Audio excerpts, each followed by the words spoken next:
mislim da je postalo jasno da se nijedan problem na Zapadnom Balkanu ne može rešavati bez aktivnog angažovanja Srbije. Bilo to da je reč o prilikama u Bosni i Hercegovini, bilo da je reč o određivanju budućeg statusa Kosova ili bilo koji drugi problem koji ovog trenutka postoji na Zapadnom Balkanu.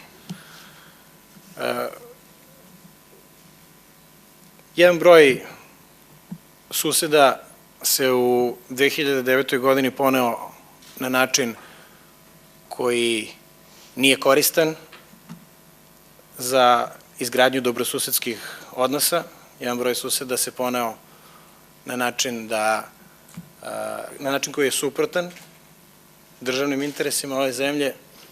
Srbija je našla način da odgovori odlučno, ali odmereno, i kao rezultat našeg nastupa očuvana je mir i stabilnost u regionu Zapadnog Balkana i pored svih razlika koje postoje.